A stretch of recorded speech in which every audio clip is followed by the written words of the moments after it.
চিন্তা করুন তো, একজন মানুষ রুচিহীন ভঙ্গিমায় নিজের ভিডিও করছে। সেটা হোক বাথরুমে, গাড়িতে, ফুটপাতে, এমন কোনো জায়গা বাদ নেই যেখানে এসব করছে না।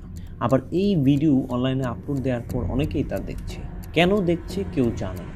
বলছিলাম চীনা ভিডিও শেয়ারিং অ্যাপ টিকটকের কথা, যা মানুষকে খুব সহজেই ছোট ভিডিও তৈরি এবং শেয়ার করার সুযোগ দিয়েছে। প্রথমে মজার মনে হলেও এটি এখন এক ভয়ঙ্কর সামাজিক সমস্যার রূপ নিয়েছে।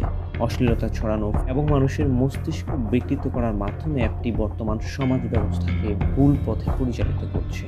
অ্যাপটির নেতিবাচক প্রভাবের কারণে ভারত, যুক্তরাষ্ট্র সহ পৃথিবীর বিভিন্ন দেশ ইতিমধ্যে এটিকে নিষিদ্ধ করেছে। এমনকি চীন, যে দেশটি এটিকে তৈরি করেছে, সেই চীনেও টিকটকের উপর কড়া নিয়ন্ত্রণ আরোপ করা আছে।